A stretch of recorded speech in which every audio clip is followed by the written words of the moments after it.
Communiqué officiel. Le président de la République, chef de l'État, commandant suprême de forces armées de la République démocratique du Congo et de la police nationale congolaise, a présidé ce samedi 29 octobre 2022 à la Cité de l'Union africaine à Kinshasa, une réunion élargie du Conseil supérieur de la défense.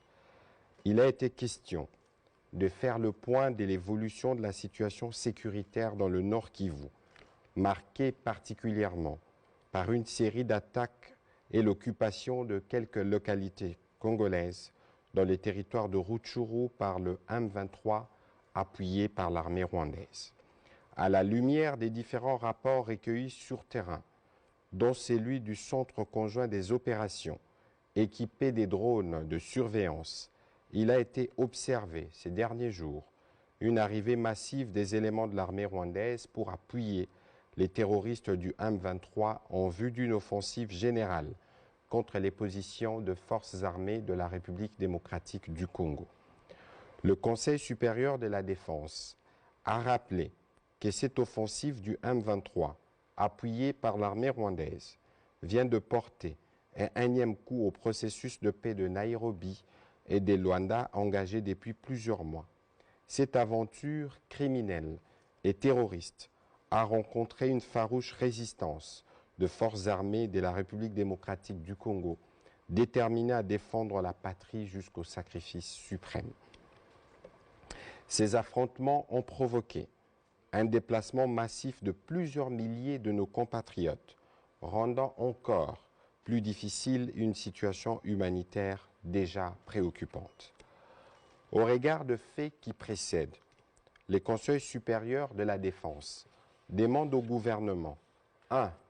D'expulser dans les 48 heures suivant sa notification M. Vincent Karega, ambassadeur plénipotentiaire du Rwanda en poste en République démocratique du Congo.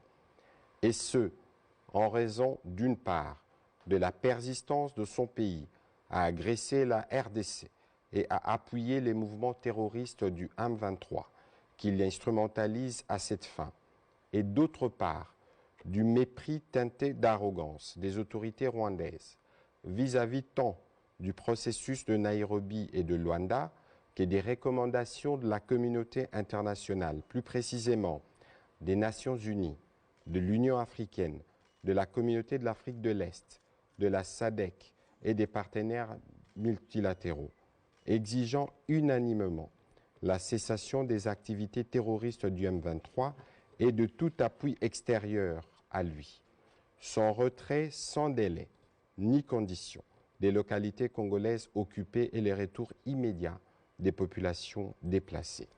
2.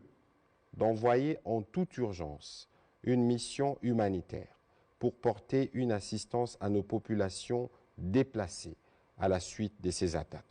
3. De prendre de nouvelles mesures supplémentaires de restriction d'accès au territoire congolais à l'encontre du Rwanda. 4.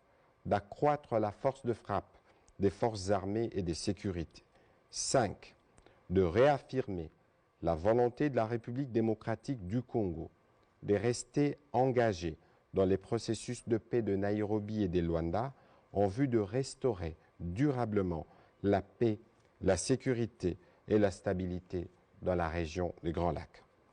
En ces moments particuliers où l'unité nationale est menacée, le Conseil supérieur de la défense a félicité les forces de défense et de sécurité de la République démocratique du Congo pour leur bravoure et leur détermination à défendre l'intégrité territoriale de notre pays, à protéger les populations ainsi que les institutions de la République. Il les exhorte à poursuivre leur noble mission.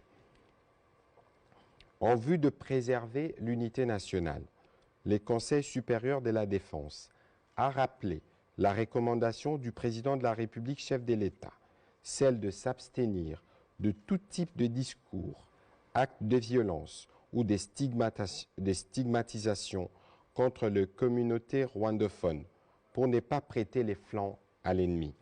Il a encouragé les services de sécurité à veiller à la stricte observance de cette recommandation.